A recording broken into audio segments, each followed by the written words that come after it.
A limousine carrying Chinese President Xi Jinping travels in a motorcade along the newly dedicated Independence Drive Boulevard in Port Moresby, Papua New Guinea, Friday, November 16, 2018. AP photo, Mark Philbine, Pool, Port Moresby, Papua New Guinea. AP, Chinese President Xi Jinping and U.S. Vice President Mike Pence traded barbs in speeches at a summit of world leaders Saturday, outlining competing visions for global leadership as Port Moresby, Papua New Guinea. AP, Chinese President Xi Jinping and U.S. Vice President Mike Pence traded barbs in speeches at a summit of world leaders Saturday, outlining competing visions for global leadership as trade and other tensions between them simmer. Pence said there would be no let-up in President Donald Trump's policy of combating China's mercantilist trade policy and intellectual property theft that has erupted into a tit-for-tat tariff war between the two world powers this year. The U.S. has imposed additional tariffs on $250 billion of Chinese goods and China has retaliated. Pence reiterated Trump administration threats to more than double the penalties. The United States, though, will not change course until China changes its ways, Pence said, accusing Beijing of intellectual property theft, unprecedented subsidies for state businesses and tremendous barriers to foreign companies entering its giant market. Pence announced the U.S. would be involved in ally Australia's plan to develop a naval base in Papua New Guinea, where the summit's being held. China has been intensely wooing Papua New Guinea and other Pacific Island nations with aid and loans for infrastructure. Our vision for a free and open Indo-Pacific will prevail, Pence said. The vice president harshly criticized China's global infrastructure drive, known as the Belt and Road Initiative, calling many of the projects low quality that also saddle developing countries with loans they can't afford. The U.S., a democracy, is a better partner than authoritarian China, he said. Know that the United States offers a better option.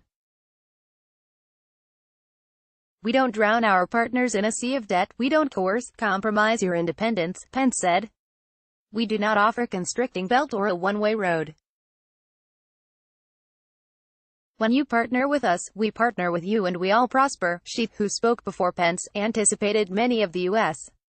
criticisms in his speech. He said countries are facing a choice of cooperation or confrontation as protectionism and unilateralism spreads. Xi expressed support for the global free trading system that has underpinned his country's rise over the past quarter century to the world's second biggest economy after the U.S. The rules made should not be followed or bent as one sees fit, and they should not be applied with double standards for selfish agendas, Xi said. Mankind has once again reached a crossroads, he said. Which direction should we choose? Cooperation or confrontation? Openness or closing doors? Win-a-win progress or a zero-sum game? Responding to a chorus of criticism of China's international infrastructure drive, Xi said it was not a trap or power grab.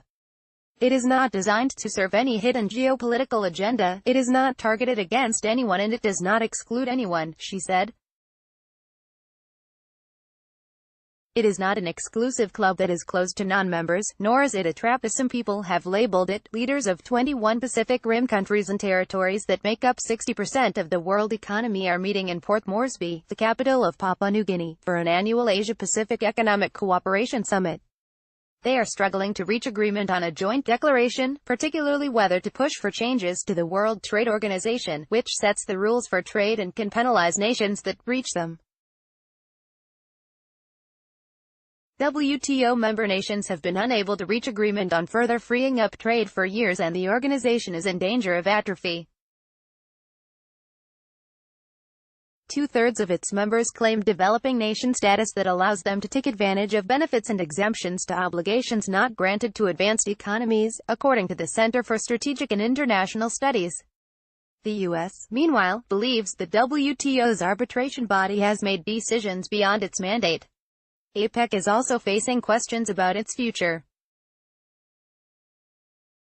Malaysia's 93-year-old Prime Minister Mahathir Mohamad said it will become irrelevant if developing nations continue to be left behind by globalization and free trade.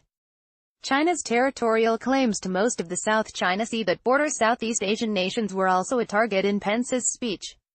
China has demanded the U.S. stop deploying ships and military aircraft close to its man-made islands in the disputed waters after American and Chinese ships nearly collided near a contested reef in September. But Pence stressed Saturday that the U.S. won't back off. "We will continue to fly and sail wherever international law allows and our national interest demands," he said. "Harassment will only strengthen our resolve. We will not change course." Washington will continue to support efforts by Southeast Asian nations to negotiate a legally binding code of conduct with China that respects the rights of all nations, including the freedom of navigation in the South China Sea, Pence said.